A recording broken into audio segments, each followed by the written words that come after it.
杜婉欣告別戰孭飛離開，告東尼生日馬兩度被擒。大家好，歡迎收睇今集嘅賽後情書。聖誕就到，首先喺度祝大家聖誕快樂。而見到聖誕節就代表告東尼亦都係就快生日，咁所以今期比賽開始前，各大嘅馬媒都開始吹捧告仔嘅賀壽馬，而無獨有偶，今日亦都係客串嘅杜婉欣嘅告別戰。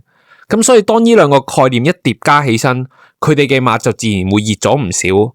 我哋逐隻睇下，先睇杜婉欣。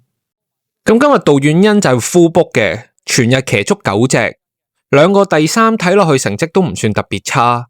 不過該孭飛嘅都孭足飛，好似第二場嘅4班1650，佢騎告東尼嘅架勢奇葩，開跑前係2.9倍嘅大熱門。不過好明顯佢就唔值咁熱。純粹係因為告別戰嘅杜婉欣再疊加告東尼賀壽馬嘅概念先可以去到咁熱，因為其實了解隻馬嘅都知，其實佢1650不嬲都唔係咁好，1800先係佢最正宗嘅路程，加上起步之後俾大千氣象夾咗一夾，又留喺尾嗰度跑，掟個彎又去到7、8碟，姍姍來遲追個第7收工。不過頭幾名真係多謝佢，孭咁重飛搞到好分咗。你見頭馬潘頓隻活力精神都有6.9倍，就知隻架勢奇葩係孭咗幾重飛。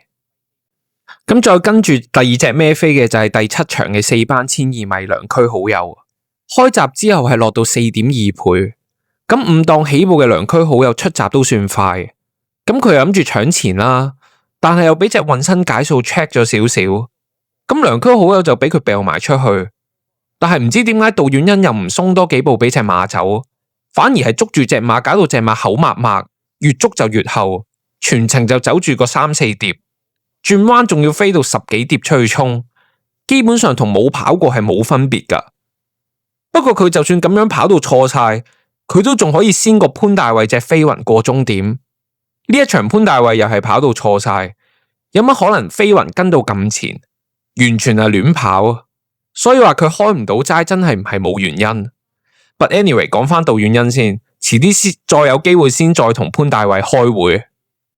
咁今次杜婉欣嚟香港客串，合共出場99次，攞到5 win 9個第二，成績都算唔錯，起碼好過佢同鄉潘大衛。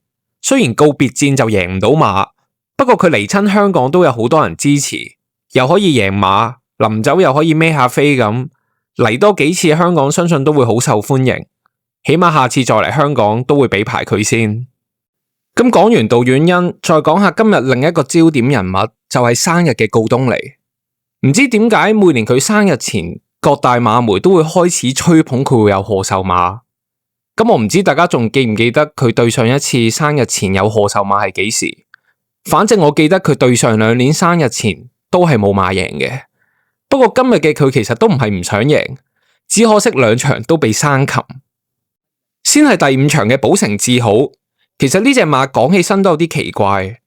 姚本輝揀嘅 PPG 嚟咗香港都差唔多成年，到而家先至比賽。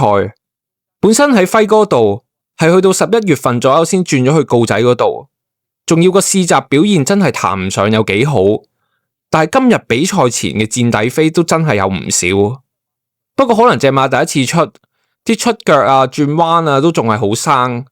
直路又更加係片嚟片去，鍾易禮打一邊就即刻閃咗出去，但係隻馬嘅末段個衝刺就真係好凌厲，最後僅以頭位輸俾毛偉傑、蔡明少嘅加州本事。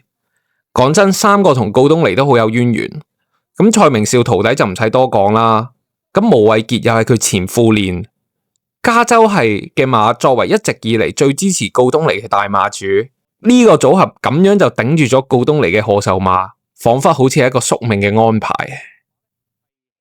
當你以為第5場輸個頭位追唔切就已經好唔好彩，咁跟住嘅第6場輸個鼻位就完美演繹咩叫梅開二度。咁今場就輪翻徒弟蔡明少騎翻師傅隻奔放，而呢一隻亦都係賽前大家認為最有機會係賀壽馬嘅一隻。咁事實上的確都冇錯嘅，佢的確係最接近贏嗰一隻嚟嘅。咁隻馬本身就係放頭跑。沿途蔡明少啲流放都做得一絕噶啦，入到直路仲一度帶嚟2個馬位。不過冇辦法，你遇着歐洲長途好手嘅紀仁安，騎住隻風塵，好似騎同宮之妙咁。喺終點前啱啱好個鼻位就啄過咗隻奔放，大家可以睇下係幾咁接近。我諗告仔真係好無奈，咁樣兩度俾人生擒。不過其實今日告仔又唔係冇心去馬嘅，睇得出佢其實都好想贏翻隻賀壽馬。不過數據上睇，佢生日前想贏都好似好難。反而大家要留意下佢生日之後嘅馬。唔知大家仲有冇印象前一季嘅快路，正正係佢生日之後嘅第一場頭馬，嗰一次就爆咗個69倍嘅冷門。大家都可以睇下佢27號有冇啲大冷門，話唔埋先係佢出擊嘅場次。你哋又點睇？可以留言話我知。今集嘅賽後情書嚟到呢一度，訂閱讚好，我哋下期見，拜拜。